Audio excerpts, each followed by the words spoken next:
Assalamualaikum, hello and welcome to The Lah Project, a facetious podcast that talks about world news and political events. I'm your host Han Royani and my co-host BJ, what's up?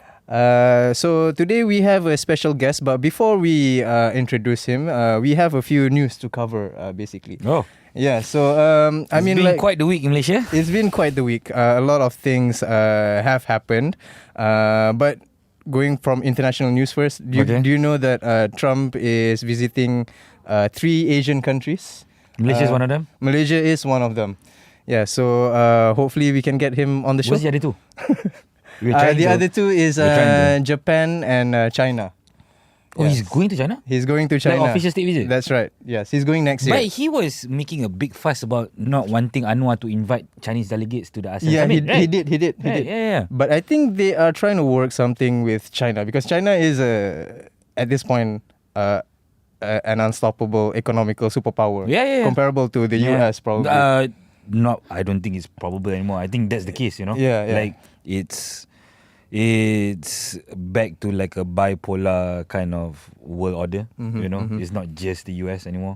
China is very, very, very strong. So Yeah, so maybe in the next few months we'll be seeing Trump in Malaysia. But having said that, there's already a lot of protests about not wanting him to come, right? Not wanting him to come. You can see it all over Kuala Lumpur actually. But you know, I think this can be beneficial for Malaysia, even though Anwar will probably get a lot of hate.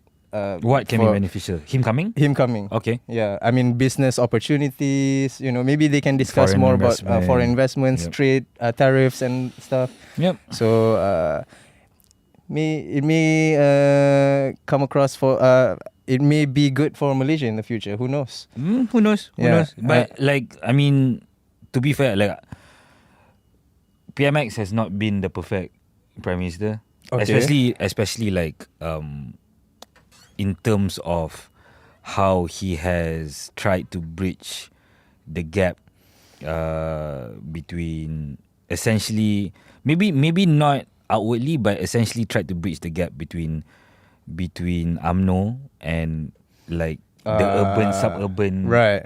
demographic, Right. you know, which have been slowly, at least over the last 20-25 years, been moving away from how UMNO does things, you know. So while he hasn't been perfect in doing that, the fact that he's been consistently, especially this year in 2025, been putting Malaysia constantly on the global stage and with good achievements, Yeah. you know, like that is something I think very commendable. Yeah, like it's something that we couldn't point towards with our 3 previous prime ministers, probably since Tun Mahathir. You know? Yeah. So this can be something good. For Malaysia. For sure. Yeah, and okay, so we're going to get into some local news. I don't know if we talked about this on the show a few weeks back, but the Malaysian Football Association was under fire because for some international games, they employed. They got naturalized players. I don't think it was. I think you're trying to be very kind to FAM.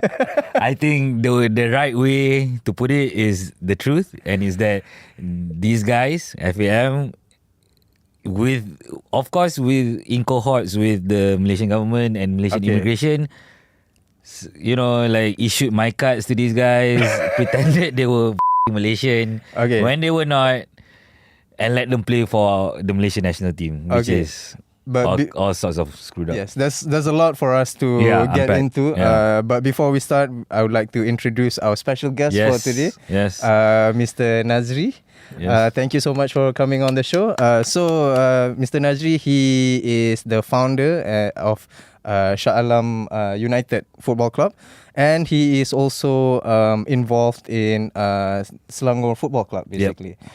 So welcome to the show, and thank you for coming. And maybe you can explain a little bit about what you do at Selangor Football Club.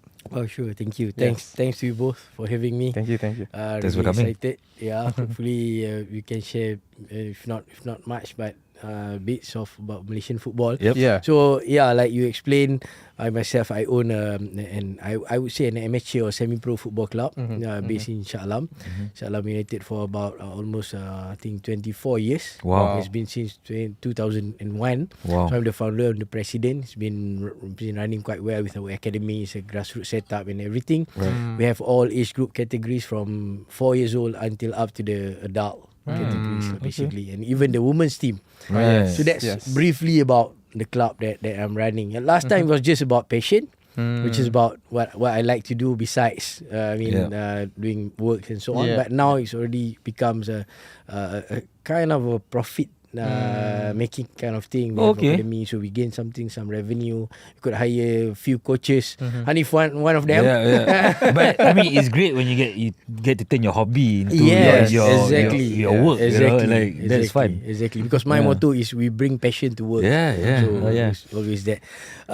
So and by the way, so due to the experience, I'm not saying that so much experience that I have, but some little bit here and there, Selangor has brought me into both the Selangor Football Club and also the Selangor Football Association. In the Selangor Football Club, I am currently as the assistant manager of the Selangor Under 18 team, the youth team, playing in the youth league of Football Malaysia. And then also in Selangor Football Association, I am one of the exco. Exco in FAS basically, concentrating more on football development, grassroots competition and all lah. So that's a brief idea of what I'm doing right now. But I think I'm here today on the capacity of myself, not bringing any representing Selangor, FAS. All views are your own lah. Views on my own. That's my disclaimer before I start or anything. All right. So you've been in the football industry for more than 20 years now. So you've seen a lot from the start of Shah Alam United from 2001. You said, and until now, and you've seen the Malaysian Super League, all the leagues that we have in Malaysia. From what you have seen over the last 20 years, what has improved, or what needs to be improved? What needs to be improved? To be honest, our football in Malaysia has been a roller coaster. That's if one have a word, so that's the best word to describe. Because there has been moment or years that we were doing quite well, even though with our last time with our under 23 team doing well in the Asian region, and then at one time with the sort of players like Akmal Rizal, Safi Salih at that time, we're doing quite well, competing well. I mean, one of the best team in Southeast Asia. Our leagues were doing good with some. I think if I'm not mistaken, at that time it's like 3 or 4 import players only. We have some colours lah here and there, but still exciting to watch. We cannot predict who's gonna be the champion here and there. So every week is always we're looking for results, this and that. But then here comes I guess a new modern football era where you have money, you have the power. But I don't blame those who has that. You cannot blame people who has money, who has the power. It's their own effort, no matter in what way and so on. But it changed the landscape lah, basically. It changed the landscape. So now as we see, we have a monopoly. We have a monopoly. We have a team which we know for almost, I'm not sure, 8-10 years. More than that, I think. More than that, I guess. Dominating football. We're talking about JDT. JDT. Of course. So we can choose to look at different angles. You want to choose. If you ask me about how do we progress, how do we develop, in terms of the quality of a team in a Malaysian league, we are now one of the best team in Asia. So if you want to look at that angle, we have progressed that far, and people now, more people knows about Malaysian football. Yes. I mean, bad or good, whatever. More people knows about Malaysian football. More people knows about the quality of players that we have. Want to say maybe Arif Aiman. Yes, Now yes. is one of the best player in Asia. That's right. And of course JDT doing very very well. I mean, we put aside first how they do, how they become who they are now, but they are there. Results, They are there. Yes. They are there. So in that angle, I think we're doing good. But looking at the other aspect that maybe we have put aside, not concentrating or focus on it, which is the development, the development side. Nothing has been done. To be frank, we used to have National Football Development Program, Yes, NFDP. last time. It started with a very good idea, good initiative, but due to the political scenario, changing of ministers, sad to say, each and every ministers have their own agenda, Of course. have their own brand to push forward. So when the next minister, after the NFDP era, thinks the NFDP is nothing for There's him. no continuity. No continuity. There's no So benefits, it dried down. Yep. Dried down. And after that, to be frank, our development was like going down and down. I mean, in terms of the pro on the elite level, we are going here, but on the development level, we are stagnant or even going down. So that's briefly. Like it's getting to the point where it's almost like, even for when I was in I'm like 33 now. So when I was in high school, it was already starting to get to the point where you had, like, your parents had to have a decent amount of money to be able to send you for coaching. Then only you get recognized, and then you get your development. So there was no, like, like grassroots, like you wakil sekolah is not going to get you much in terms of development. Correct. Like if you are yourself at the time already an extraordinary talent, and you rise up the ranks, like you go from district to state to national, then yes. But that's a very rare case, Exactly. Even children nowadays, in order for them to get to the next level, they have to join academies. Yeah, exactly. I bet it's even worse now than it was 15 years ago. But anyway, we were talking about the success of JDT maybe over the last 10 years or so. So while that is one of the good things that we can look at Malaysian football, but on the other side, like you mentioned, there's also a lot of problems in terms of politics, in terms of financial. And just this year, I think we saw the news that I think one or two clubs, they were not able to afford to pay payroll, to pay their players. Yeah, that's right. So I think that is also a big issue in Malaysian football, because like for Malaysian footballers, they join this team. This is like their livelihood. This is where they earn their money. They are professionals. How they feed their families. So when something like this happens, it makes the belief for Malaysian football decreases. Like, maybe like if I were to have kids and I look at the current Malaysian football scene, and then I'm like, I don't know if my son can be successful playing football here with all the what politics. we were told growing up. Right? Like our parents, they was what, like, okay, you want to play football, but you have to focus on your studies, because that's the only thing that's going to get you out. Correct. You like football, you may or may not be able to make it if you're like really good. But on the average level, you're not going anywhere, in Malaysia. And that was what I think especially kids of our generation were constantly told by our parents, like that's the case. So for us, we were like, okay, maybe there's no point, or maybe it's not beneficial for me to and I would go sports. so far as to say it wasn't just a football thing, it was like a sports thing. Like in Malaysia, like I know my parents were always drilling into me, like, if you want to go far in life, you gotta focus on your academics rather than sports. Sports in Malaysia don't get you far. There's always something that you hear growing up. Until now. Until now. Which is a shame. Which is a shame, because like other countries around us, like even for example Vietnam has a very very strong grassroots programs for sports. Philippines as well. Very strong. Like the Philippines basketball, grassroots basketball program, very, very strong. Correct. You know, they are probably, in terms of population, they are probably like the strongest in ASEAN in terms now. of basketball. Yeah. Okay. Yeah. Yeah, Philippines. Yeah. So, you know, like, it can be done. Like, Filipinos, in terms of physical size at least, Filipinos and Malaysians, we're about the same. Okay. Like, we're not, they're not growing 6-7 footers, No. you know. We're similar, yeah. Yeah, we're similar. Yet they can still find the success. Yeah. So So my question is, do you think it's due to poor grassroots development, or is it poor financial management, or is it some other reason as to why some of these clubs are not able to, be as successful as maybe JDT, for example? Is there what do you think? Many factors, but one to say obviously is a poor governance. Poor governance. Poor governance in our In terms of club management, finance. the administrators of the clubs, is it? from top to bottom. Right. Basically, that's number one, because of the it involve every factors, which is in terms of administration, Yep. like you said, in terms of even the rules and regulation which keep changing Internally within the club, is it?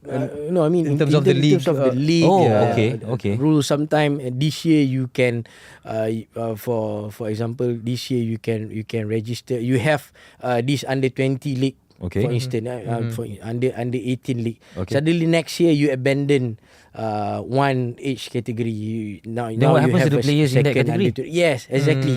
So Oh. when it keep changing, so it's hard for a team or a club to have a long term plan. Yeah, of, for sure. Because let's say they sign an 18-year-old player who is good, with the plan of having him for the next 5 years.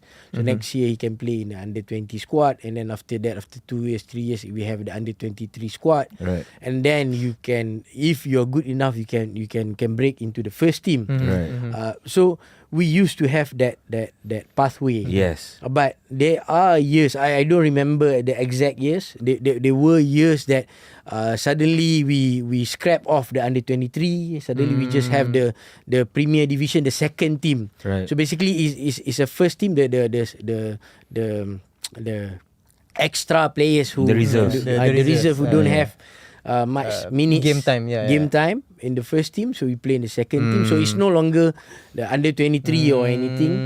So it's just the reserve. So it's not developing the So it grassroots, keeps you know. changing. Now now currently is back to that system. Okay. We have the under 18, under 20, Yeah. under 23, and so on. But what I'm saying is the consistency. The focus, what you really want to do with Malaysian football, actually. And then suddenly last time you were focusing on the developing grassroots. Then last year we started to let's have a big revolution on Malaysian football, find heritage players. Oh. So suddenly the focus changed. Yes. From developing, having a good under 10, under 12 players, and try to develop them, bring them overseas, let them have, because last time during NFDP we were exposed to go to Spain, to go to Portugal, Or like Luqman Hakim. Luqman Hakim. Yeah. So bring them outside, Yeah. let have them have experience. So the budget, the money goes there. Right. But suddenly, I think last year, if I'm not mistaken, or last 2 years, the focus shifted to let's have a fast track success.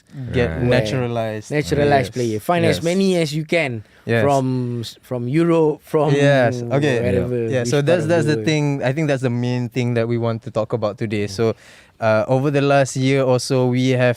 I mean, not just over the last few years. I mean, over the last 5-10 years, we do have naturalized players like Okay. Matthew Yeah. Davis, Lavia Corbin Ong, and all these Brendan players. Gunn and all. Brendan Gunn. So these are all naturalized players. At what point do we get so many naturalized players that you look at the national team on the pitch and you wonder, is this a Malaysian team or is this a European team? Well, it's almost half the team now, is it? I think More more. than Yeah, half. I think more than More than half. half. Yes. Damn. So, and then just a few weeks ago, I think we played a game against Vietnam. Right. I think we beat them 4-0, I think. 4-0. So after the game, the Vietnam State FA they made a complaint to FIFA basically about saying that Malaysia has so many naturalized players, and they made a complaint to FIFA, and then FIFA did a search, or they did a research about these players, and then turns out some of the paperwork was allegedly falsified. Allegedly, like it wasn't accurate. Okay. And the one that was to be blamed for that was basically this one FAM staff who was not named. Apparently he or she, I don't know, they submitted the wrong paperwork for these players. So now all these players, I think more than around 7 or 8, seven, all these players are now banned from Playing for Malaysia. Playing international football. Any football. Wow. Yes. So that's the what we wanted to talk about, like, because while it's good to have these amazing players from Spain, Argentina, Brazil, I mean, these are all good players, but at what point is that going to be beneficial for the long term of the national team? You know, because once these players retired, who's going to be there? Right. Who's going to be the next players? Right. So I think that's a issue that I think people are currently talking about. So, I mean, like, you've been in the industry for 20 years plus. So what do you think of this whole situation? Okay, I have a mixed views about it. Okay. My views is basically is nothing with the modern football, the current football landscape that we are having right now. It's nothing wrong about getting players to wear our national jerseys. Nothing wrong with that. Alright, getting, let's say, either that's two different things lah. Basically, one is a heritage player, player who has their so-called bloodline, either from grandparents or father, who is a Malaysian actually. So they are entitled to play for Malaysia. So that's one thing. Second is the naturalised players lah. Basically, players that has nothing to do with Malaysia, but they have played or they've stayed here for more than 5 years, if I'm not mistaken. So if you think that they are good enough, you can offer them, and then they agreed, and then they haven't represented their country. So they are okay to play for Malaysia. So that's two things lah. Two things, yeah. Which I'm not against it. For me, I'm fine. I'm okay, because like it or not, modern football that is happening around the world. It's not just us doing it. Because even France also are getting from players from Algeria, so they offer Zidane. Zidane. So and one big British player that went through something like this was, if you remember, Ryan Giggs. He was supposed to play for the UK. He was supposed to play for England. Yes. But because his mother was Welsh, he chose to play for Wales. Correct. And Philippines has been doing it. Whether we realize or not, this one to Indonesia started. Indonesia, most of the players. But the question is whether we're doing it right or not. Okay. We doing it following the right path or not. Right. So that's a question, because for me, okay, let's talk on two different scenarios lah. One, we are doing it right. Okay. So we're getting these players in. No matter, I mean, despite the numbers lah. Whether it's almost 100% or 90% or whatever, but we're doing it right, in the right way. They are eligible to play for Malaysia. Either naturalised, they stayed for 5 years, or they have grandparent heritage lah related. For me, nothing wrong with that. It's modern football. And how is that going to benefit us is once we could boost up our level, our Malaysian national team to a higher level, achieving maybe to the not just Southeast Asian, maybe Asia, or maybe up to the almost World Cup level, maybe, who knows. By having these players, the snowball effects is going to everybody, where the world will look at Malaysia. So they will start, club from Europe will start looking at, Malaysia, they might have good players. They will not just look at that place. In long-term effect, they would have interest. Would have interest to know the quality of players from Malaysia, which we might have, you might not. That is going back to the grassroots work lah. That is why it's so important to work, have a good foundation. The same effort level. Not just that, about the kind of naturalisation whatsoever, but the development has to go on the same level lah. The effort. So we open the doors. We open the doors for people to look at Malaysia, to have interest, to see how do the play, the quality that to show that we have good players. We have good players, even though those who are bringing up our name are those naturalised players, okay. but still they will have some if not major, some minor effects on the rest of the players, because by hook by crook we You still have to need raise to your have standard. those Safawi Rashid, Arif Aiman, yes. so now Arif, Shihan Azmi, the goalkeeper. We definitely cannot have the whole 18 player squad from overseas. We still need to have our pure Exactly. local players. That's So right, these that's players could somehow shine. Yeah. Could somehow attract other clubs. So that open up few eyes, and that open up also investors or even sponsors. Yep. Oh, it is exciting in Malaysia now. Malaysian football is going this way, blah blah blah. So they have these players. So we want to put some money here and there. So other clubs other than JDT could somehow benefit from there. Right. Okay, so that's one angle lah.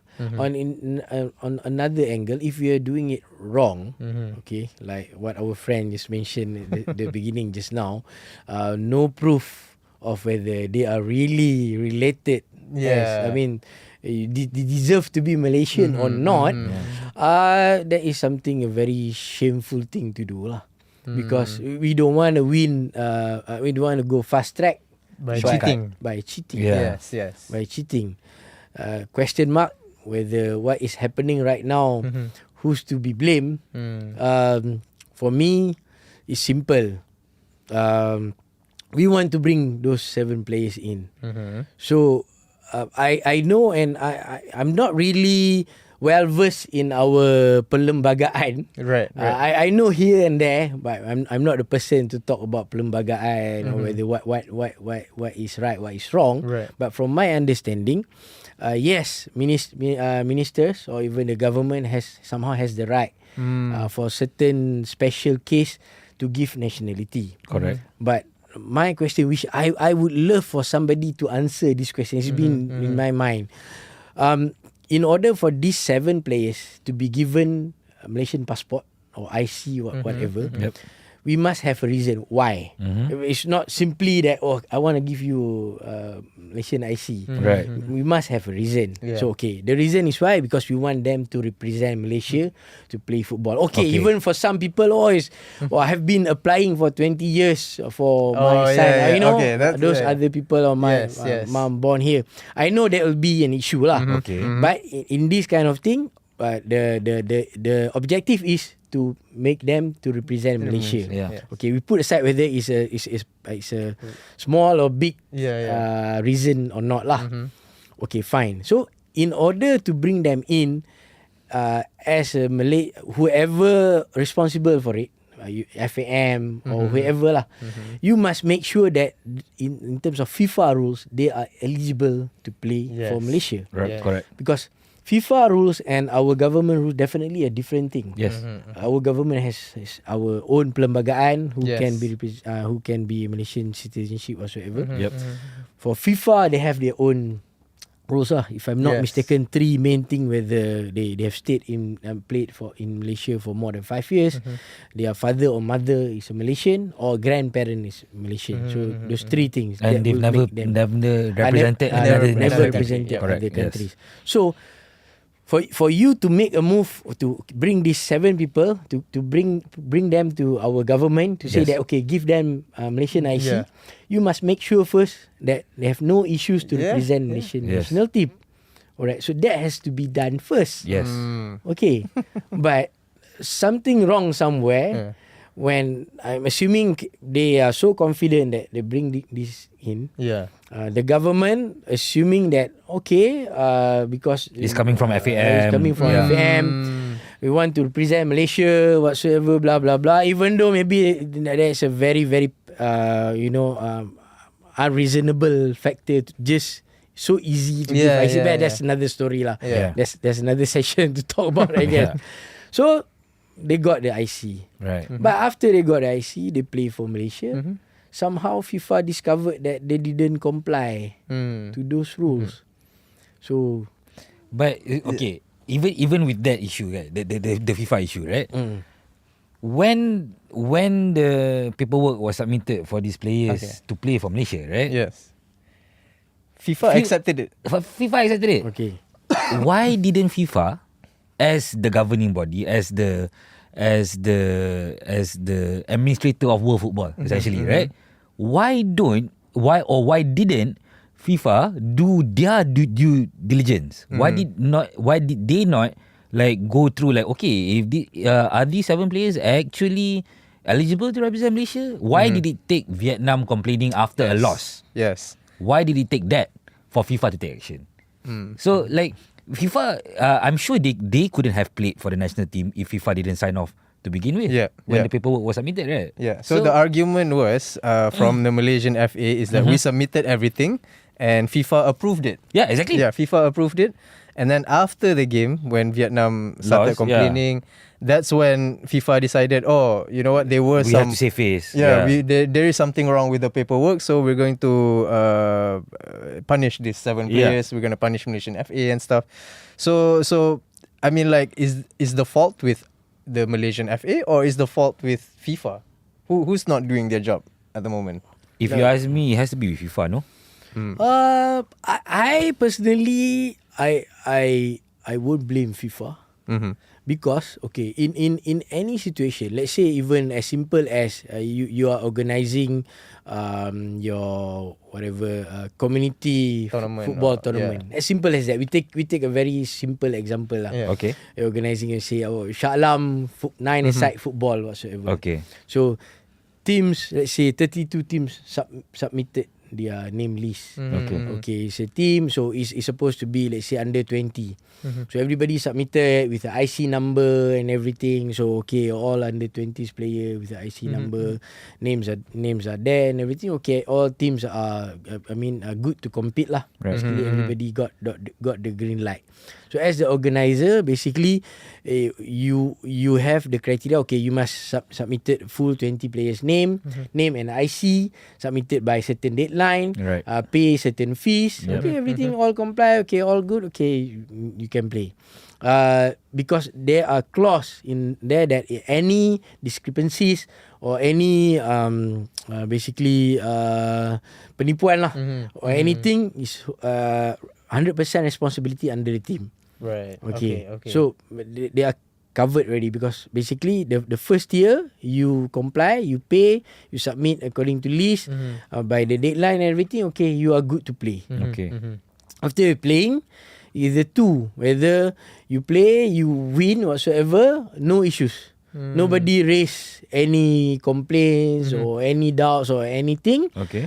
You might be right, you might be wrong, you might be cheating or whatnot whatsoever. Then it's good lah. I mean the tournament is over. Okay. But somehow suddenly, let's say one team or any info from anybody lodge an official complaint or has a very strong proof to pass to the organizer. Say, okay, this team A, and there's 2 players is actually not under 20, for instance. But they submitted IC, it looks like they are under 20. So they have proof that their IC is not that numbers lah. Basically, it's a different IC number. Fake IC number. Fake IC number, for instance. So as an organizer, so that's your responsibility to confirm. To confirm. At first, is it actually false or actually real? false or not? Okay. Because normally organizer would be checking 20 times 32 players. Yeah, exactly. Yeah. Each and every player. That's why organizers always put a clause that whatever it is your responsibility to make sure all infos are correct. Right. Especially for amateur level tournaments. Yeah, especially. I bet it goes the same because FIFA they can, but I do agree they can choose to do due diligence to check and not, but it's not their main or 100% responsibility to check at the first place. Right. If they choose to accept because it complies to whatever document that Malaysia has to submit, this and that, all there. Submission is there. The supporting document is there. Okay. Whether it's accurate or not. Everything is there. Paid by the deadline. The certain fees are paid. The players are there or signed by Malaysian government.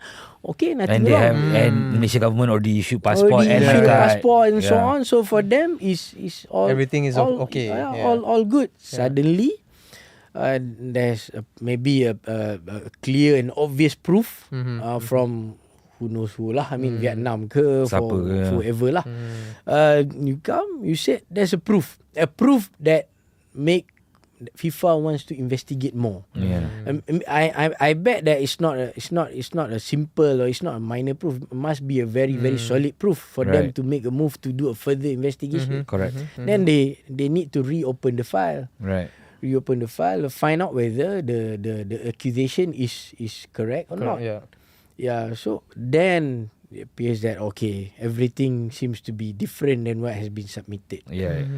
So everything now is open up to the public lah. Yeah. Yes. Yeah. To judge. Yeah. But one one simple question is for everybody to ask. I mean our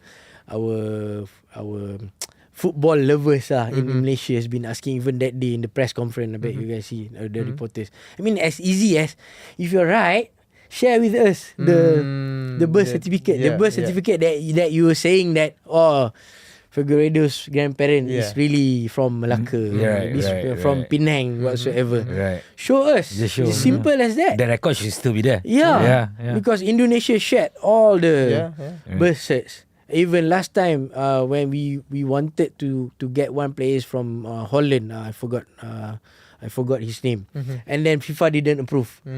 So FM shared that publicly, or why didn't approve. So now, why if you are confident that you're doing the right thing, Where's the transparency? transparency? The reason given was it's under investigation. We cannot share the info. Right. I don't know. For me, as simple as if you're telling the truth, just Come up with the truth. Come up with the truth. That's all. Yeah. That's all. As simple as that. Yeah. And we were talking about naturalized players and all this, but some other Asian countries that are doing very well in football, namely like South Korea or Japan, they don't even need to use any heritage or naturalized players, and they are doing so well compared to other Asian countries. So what can we learn? Like, what can Malaysia learn from countries like South Korea and Japan, because they didn't get any like foreign talents for their national team, but they can also compete in the World Cup. Like just a few days ago, Japan just beat Brazil 3-2. Yep. Yeah. So, and all the players are Japanese. No European heritage players. It's all their own local players. So what can we learn from Japan and South Korea? Japan is way Advanced. advanced, Way ahead, leaving us behind, because from what I know, I think very minimum info. What I know, Japan development program is superb, where not just their football association is doing their part, but the whole ecosystem of their government, even under their education, under their private sectors, all are doing their part to support the football in Japan. Just a very simple example where their university levels football competition is as high as our first year Malaysian Football League. If you watch in the stadium, live telecast and all, just a university level, let's say Tokyo University versus Osaka University, the level is different. Why? Because they have some sort of scholarships, so they encourage good footballers, but to also achieve in academic, you get scholarship due to that. Means that they do not neglected when you're good in football, but you still want to achieve something in academic, so they still keep you in the system. While in Malaysia, basically, like I totally agree, like what you mentioned just now, you are like, you have to choose. You're not confident in your football career, football pathway, then you focus on your academic to excel. There's no such thing as you can do. Even if you are talented the other way, Yeah. you know, like if, like for example, Bandar Penawar Sports School and Bukit Jalil Sports School, right? Once you, yes, they still make you do your SPM and all that, but you're still training 2 hours for 2 hours before school starts, and then 2 hours after school starts, and then 2 hours at night. Like you are only going to school during school time, but after that it's like everything is sports. Like 8 hours a day, everything is sports. So you essentially are sacrificing, even though it doesn't look like it, but you are sacrificing school for sports. So I mean, some of the students or some of the youths of this country, I think they are much more enticed to join sports if they can get scholarships, like in Japan. If you can get into like sports school completely paid for. And over here, I think we do have that, but I think there's something wrong along the way. Personally, it's just from my point of view, as an observer, and I don't think this applies to only football, but I think it applies to most sports. It's that the sport itself in Malaysia, at least since we are talking about Malaysia, whatever sport it is, it's not being supported in the sense that people don't watch. Okay. Like, I'm pretty sure we all know, the three of us, that people watch the EPL way more than they watch Malaysian. Like, that's just reality of the situation, unfortunately. And to take an example from the States, okay, once you in order to get a scholarship from when you are in high school, for example, like, you, in order to get a scholarship, an athletic scholarship, you also have to have like a 3.0 GPA and above. A good academic results. So 3.0 GPA is basically a B student. So you have to be a B average student and above while excelling at your sport. But when they, for example, in the NFL, the American football, right? The National Football League, when they don't, the professional National Football League does not draft players who do not have at least 3 years experience of playing in college. Of playing in university. So before 3 years is up in university, there's no way you can go play pro. No matter who you are, how good you are. The rules in the NFL dictate that only the only players that you can draft are players that have completed the 3rd year of university education and have at least 3.0 average. No. For NFL professional is different. The 3.0 average is from high school to uni. Okay. So what I'm trying to say is that by the time these kids who leave uni, in uni, they are already superstars. Like, the whole country already knows them. People who follow the sport already know who they are. By the time they get to professional level, there's no more distraction of, Nike is pulling me one way, Adidas pulling me one way. All that is sorted. By the time you play, you touch the football for the first time, or touch the basketball for the first time, all your endorsement, sponsorship, all that is already sorted for you. All you have to do as the player is focus on bringing the best product you can to the table. So in that sense, it's like, and when it comes to the NCAA, which is the university level the national administrator for sports in the States, those are all funded by alumni. Alumni of the university who go on and become captains of industries or whatever. They call these people boosters. So but they are essentially alumni who come back and donate money to the university. They invest back into the uni, into uni athletic programs, into the uni academic programs. So that kind of thing does not happen. Yes, it's a well developed and a well organized system in the US. Yes. And of course, Malaysia does not have any semblance of a system like that. But especially in your opinion, you've been in the industry since 2001. How hard would it be to get something like that, to implement something like that on at least, like, to me, all that is grassroots development. How hard would it be to achieve something like that?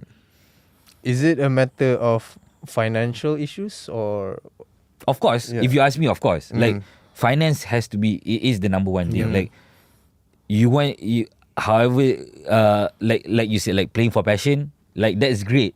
That's great. But at the end of the day, people need the financial reimbursement, the financial reward in order to go far. Yeah. That's just how humans work. Okay. So, but to me, my question is like, I see that system works because it doesn't work anywhere else in the world like that. But it seems to work really well in all of their major sports in the US. How can we achieve something like that over here? I mean, to simplify, as simple as actually Malaysia, even though we tried I think few times to brand that we have the sports culture. Yeah. We want to push up sports to another level. It's just not a program, an activity or seasonal thing. But I think despite many efforts, we are not there yet. Because of what? We don't have the synergy that all parties would want to work together. Normally, let's say we have our Ministry Youth and Sports, for instance, and those association. Okay. Put aside the political stuff, whatever happening in those association, that's another story. Yeah. But normally, just that, but one element or one entity that's trying to work for sports, where how it should be, like to achieve what you're saying, the education ministry should also be part of the plan. Yeah. What else? In private sectors, tourism. Yeah. So everybody should work hand in hand to bring up sports up there. Then only we'll have the value. Because if only we work out on the sports factor, let's say about technicalities, about getting good coach, about building good teams, about getting players, we won't be going anywhere. Right. Because we still need other factors to boost up. I mean, the aspect of tourism, for example.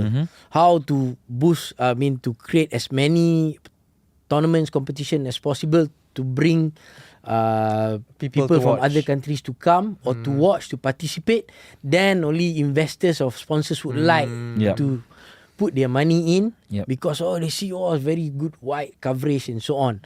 Or even to bring our development level kids going out participating in other countries. Right. Education, what parts can they play, like giving scholarship, this and No, that. because if you look accept- at Malaysia kan, right now, KBS and Ministry of Education, MOE, they don't have the cooperation. No, exactly. Yes, I think one time I forgot lah, during under which minister they're trying to merge, Right. but it didn't happen. It didn't happen, yeah. Because sad to say, I might be harsh on it. Not all, but majority, our kids, our talents who are in who are in sports schools, be in any sports school, I can say 80% or even more, their academic level is not up there. They are basically have no be harsh to say it. Formal Basically educational training. had no bright future to achieve in academic. Outside of the sports. That's- Yes, so you're right. that is the only way You're for right. them to You're right. survive. Yes, yes. So they go to sports. Yeah. Ada lah, got I think 20%. Yeah. I think Bukit Jalil sometimes our I gymnast. think even 20% is quite our generous. swimmer.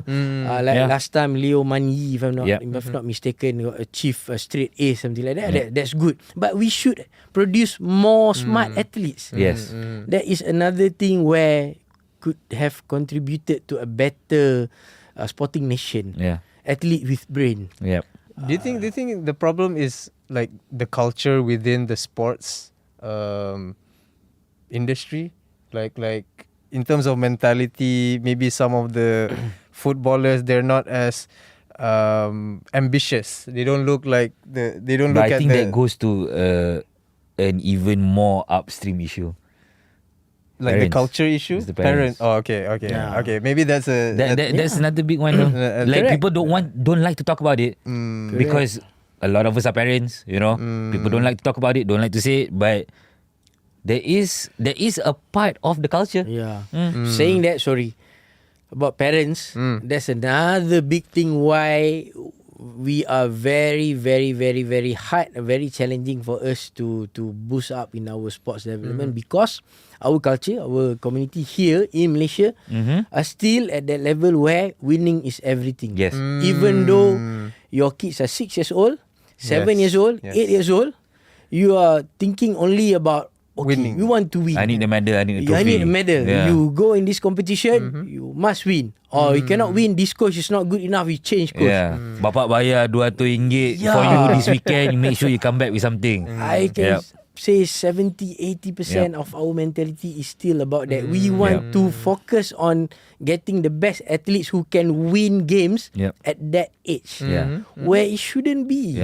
At that age, 6, 7, 8, Skill 9, 10, it's about having as many kids as possible to play sports. It's about exposure. Betul. Exposure. Yes. It's Correct. about making them love the sport. Yeah. When we are already when they are 7, 8, 9 years old and we are already pushing them to win, they lose that spark. They I don't want to play football anymore. Exactly. Like, I've been playing paddle recently. Okay, the sport paddle is a racket sport, very similar to tennis. And the one thing that a lot of the coaches, especially the foreign Spanish and Portuguese coaches, like to instill, if when you go for a coaching session for the first few times, they don't teach you anything, no matter what age you are. Kids especially, this applies especially for kids, but even for adults that are just trying to learn the sport, they just let you play. No, it's not even they let you play. It's a matter of one person stand on one side, you stand on the other side. All you do is rally. Don't try to beat your opponent. No. Don't try to do fancy things, whatever. But learn just hitting the ball and then receiving the ball and then hitting back Don't kill the as game, many times as you can.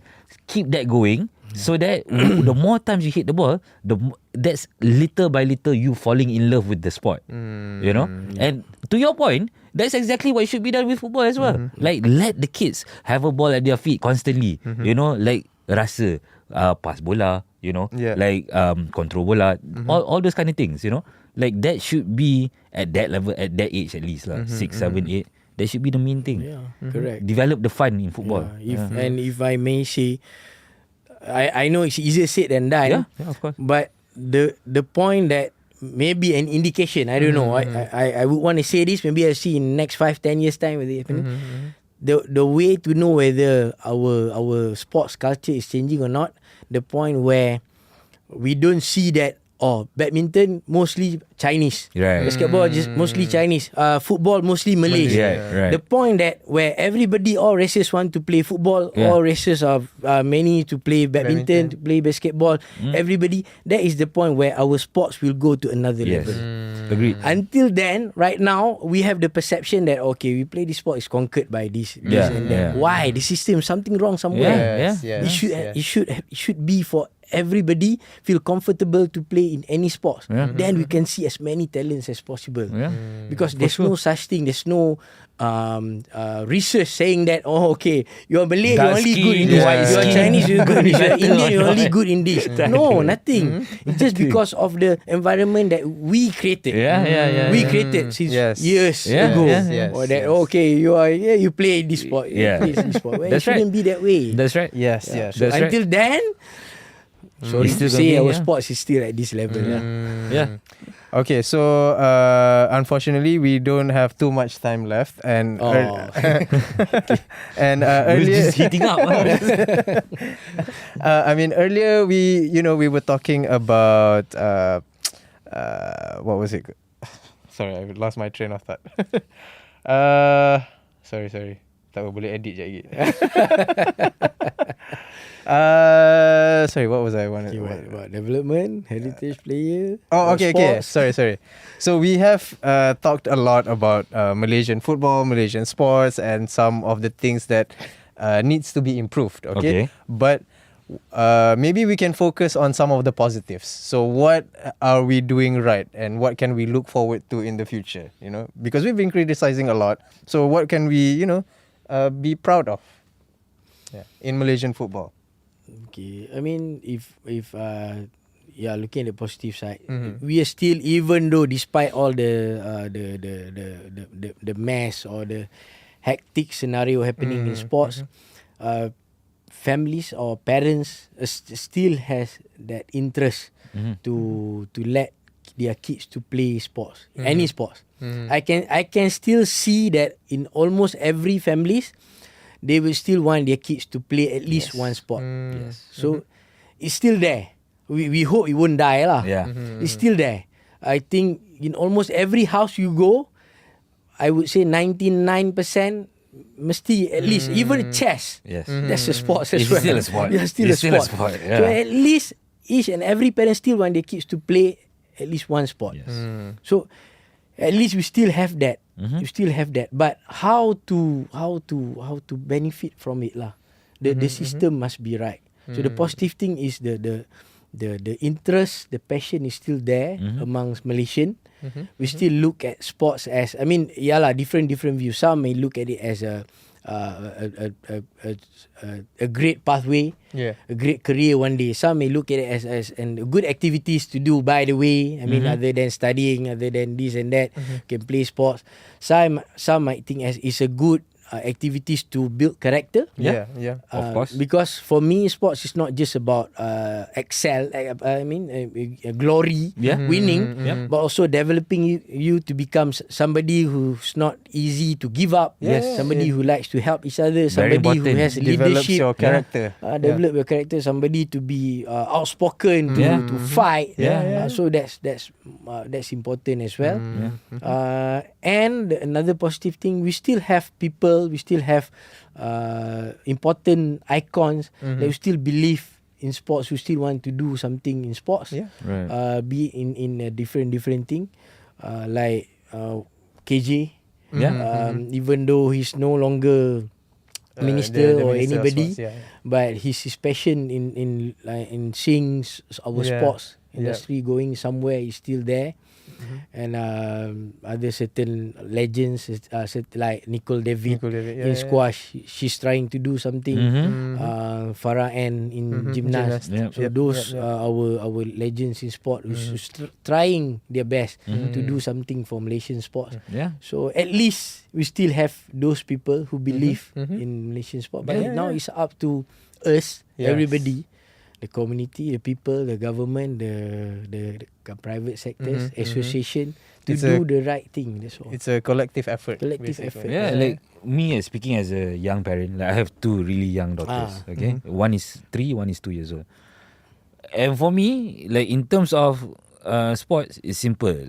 Once there is a legitimate pathway, I can see a legitimate pathway, I have no problem with pushing that, But for now, like, I'm just exposing my kids to every single sport that I can expose them to. They even watch MMA with me on the weekends. So like I expose them to everything. Whatever they enjoy, they enjoy. They choose whatever.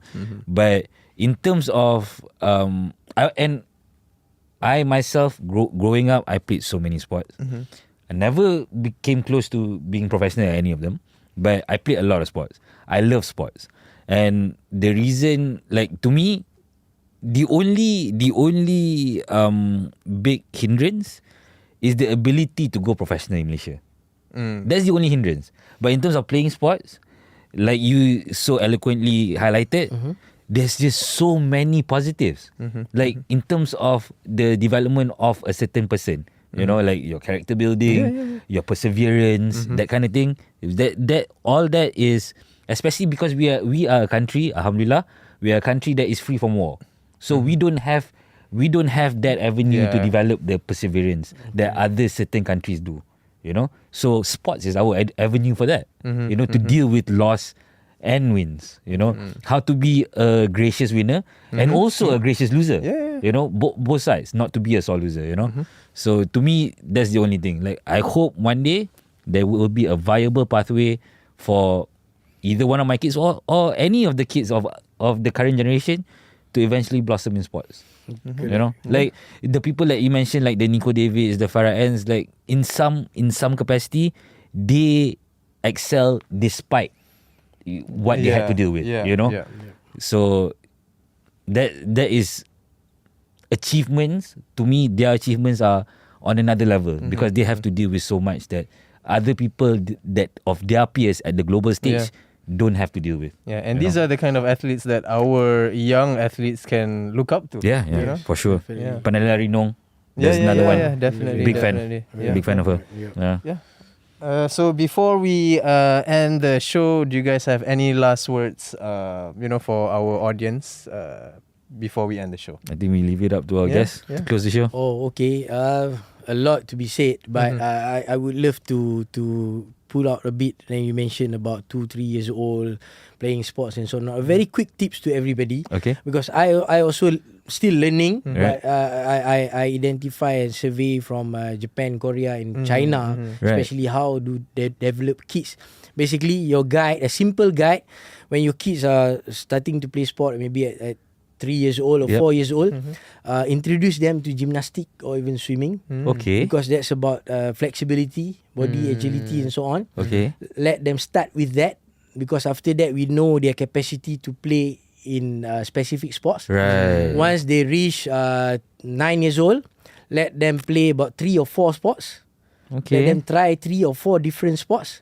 After they identify which one they are good at, that's suitable for them, Okay. at 11 or 12 years old, then let them specify that is the sport they want to really focus into. Right. Then they go all the way. Okay. That is actually the right thing to do. Even I have 4 kids. After the third one only I know about all this. So now the last one I'm trying to do that. Because what we have done wrong so far, we tried to focus since the beginning. Right. Or let's say even my son focus from 7 years old to play football. Right. Because we thought that okay, if he plays football from 7 years old, keep playing, he'll be good. No, actually developing body ability, agility and so on, flexibility is much more important. So That's that the is fundamental, kan? That is fundamental. You can even now we can Google. I found it. I mean, because I did my own research why Japanese athletes in China, Korea, Right. they excel so well. That is how they do it. They're exposed to gymnastic and swimming first, Yep. and then after a certain stage they let them play 3 or 4 sports, and after 11 or 12 years old, then they focus on that particular sports they want to focus to. That makes a lot of sense. Like if you look at the Olympics, if you look at the medal counts in the Olympics, swimming and gymnastics, China's always at the top with the US. Always up there. Yeah. You're right. Yeah. That's true. It's crazy. Yeah. So on that note, I guess that's the end of this podcast. So thank you so much. I honestly wish you could have another hour. Yeah. Honestly, I think I was surprised. Like, it's already 1 hour. But anyway, thank you so much for joining us. Hopefully you can come back on. Thank you. Yes, hopefully. Yes. Anytime. Alright. And for our viewers, thank you guys so much for watching. If you have any topics that you think we should talk about, you can let us know on our Instagram and YouTube. And until then, we hope we'll see you guys next time. Majulah sukan untuk negara. Bye-bye. Let's go.